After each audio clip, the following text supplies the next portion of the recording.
Hi guys, this is Young Ewan again, and welcome back to my podcast. This is episode 3 in the short series of the mistakes that property developers make. It's very, very easy to make mistakes and lose money in property, and that's part of why I do courses to educate people, and hopefully people don't make those same mistakes that cause the heartache, that whether you're losing money or just delays in time and frustrations, right? Because we want things done fast. We live in such a fast moving world that and a demanding world as well. You want things done, but in the world of development there are frustrations, there are breakdowns, there are things that get stuck. You might start building a house or start doing a subdivision and things go wrong. It's just part of the nature of the beast, right? But until you accept that and done a few, you kind of get upset. I know I did, especially in the early days when finance would take too long, buyers would take too long, sellers would take too long. Everything would just take a lot longer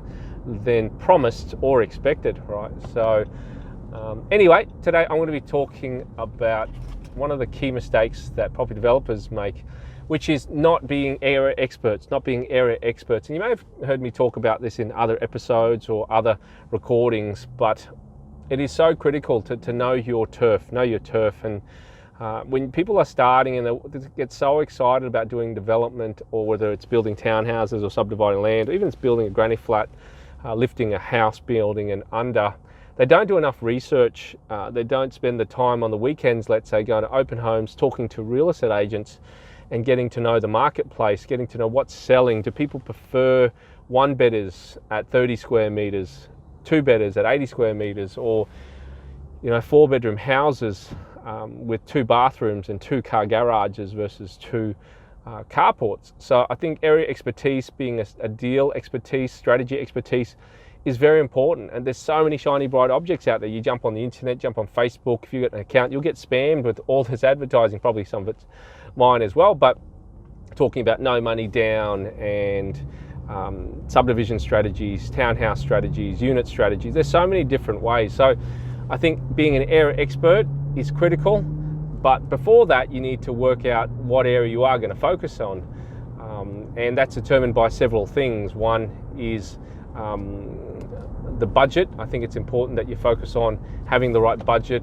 that suits you, suits your experience level, suits your credibility level. So if you're looking at you can only afford 500 grand, you want to do development, maybe you start off with buying a house and putting a granny flat at the back, or buying a block of land and putting a duplex at the back, or subdividing it, selling it off, and then putting a duplex once you've sold the house off at the front. So definitely budget is one thing. Second thing is strategy. So I know people, whether in Brisbane, Sydney or Melbourne, each council has different zonings, each council has different requirements. And so I choose suburbs based on the strategy that I want and the end prices. So let's say my strategy is land subdivision, and I want to create blocks that are sub 300 grand in value. That's what my filters will be. Or if I want to do townhouses and my end product has to be sub 650, that's what my filters will be. I look at where can I build townhouses, as well as what the end price will be, and I'll just start eliminating suburbs. So you might start off with 3 or 4 suburbs as a start, become an area expert in those, maybe increase it to 6, increase it to 10, increase it to 12 over a 3, 6, 12-month period. So Rome wasn't built in a day. Subdivisions are definitely not done in a day.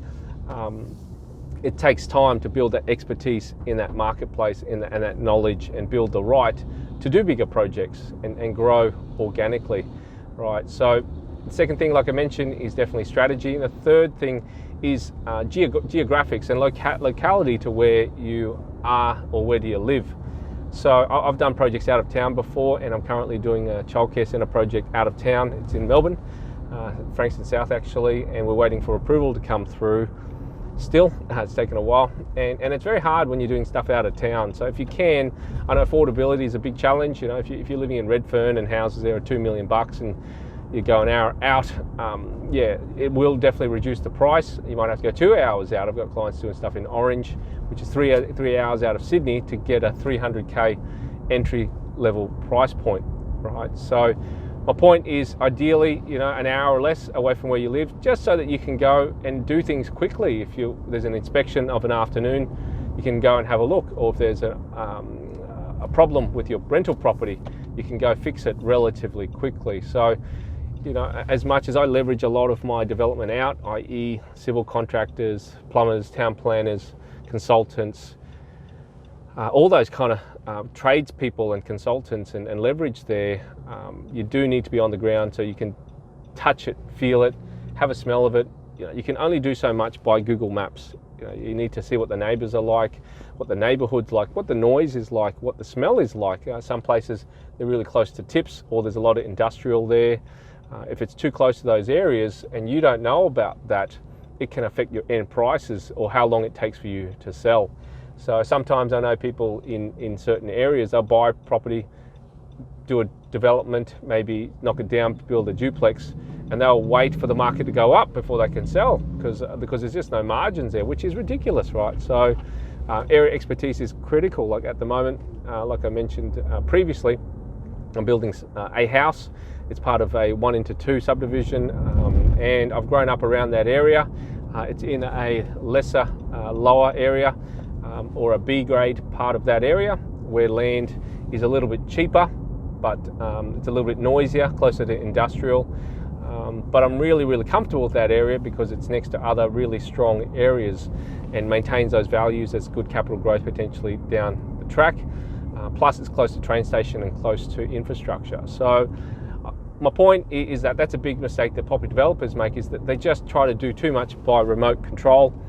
You need to do some of it by remote control to get some efficiencies there, but it's so important to get on the ground. You know, I've known so many developers who try to do things by remote control, and that's where they come unstuck. There's problems with the site, there's problems with the town planners, there's a problem with the engineers, and because you're not on the ground, you know, just inspecting it and not paying attention to what the problems potentially are, things go wrong and you can't fix it. You know, if you're building a house, right, and you put it back on the market and there's defects and you're 3,000 kilometers away, how do you know that there's a running tap in the property unless you check it every once a week or so? You know, it could damage all the floor coverings. That's happened before. People that I know, you know, leaking tap, floor coverings are absolutely smashed because of the water coming in and the timber getting really swollen. So I think, yeah, being on the ground and touching, tasting it, making sure you're inspecting things regularly. I like to inspect things probably weekly, especially if it's construction, inspecting things weekly and making sure things are moving, people are turning up, people are doing what they say they're going to do, and if not, they're keeping in touch with you to be able to get things going. So yeah, that's my tip for today. I hope you enjoyed the quick mini series of the 3 key mistakes that property developers make. And yeah, if you haven't checked some of the freebies that I've got out at the bottom, yeah, we'll catch up very soon. You can check that out. You can also check out my YouTube channel, youngproperty.tv. We'll catch up with you very soon. So this is Young Nguyen signing off. Catch you later.